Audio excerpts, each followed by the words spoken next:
নবীজি বলছে যদি কেউ ক্ষমা চাওয়ার পরে কোনো কেউ যদি ক্ষমা না করে,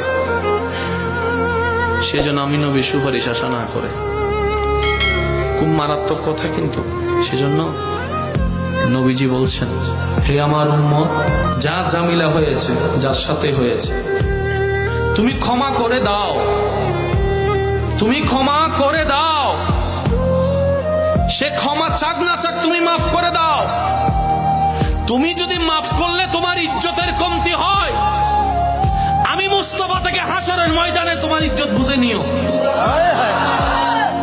বিশ্বাস করেন, প্রতিশোধের যতটুকু শান্তি, তার চাইতে বড় শান্তি হচ্ছে মাফ করে দেওয়া। আমাকেও বলার দরকার নাই, কাউকে শোনানোর দরকার নাই। আপনার জীবনের সবচেয়ে বড় শত্রু, যে ইনডোর হোক, আউটডোর হোক, ঘরের হোক, বাহির হোক, যার সাথে আপনার বনেও না, যার সাথে চেহারা দেখতে ইচ্ছে করে না, এরকম কেউ থাকলে শুধু মনে মনে আমার দিকে তাকাই হলো কথাটা রাখার জন্য, শুধু মনে মনে বলেন, যা তোরা মাফ করে দিলাম। দেখবেন আপনার মনে এটা কেমন যেন একটা শান্তি লাগা শুরু করবে। বিশ্বাস করেন ভাই, রাগ, হিংসা, অহংকার এগুলো শয়তানের জিনিস। এগুলা নিয়ে কেউ শান্তিতে থাকতে পারে না। হারালেই জিতা যায় না, হারালেই। অনেকে আছে কই মামলা করছে, আমি কি হারবো নাকি? দরকার হলে 10 কানি যা জমি আছে এগুলো সব বিক্রি করে দিব, তারপরও জিতে লাগবে।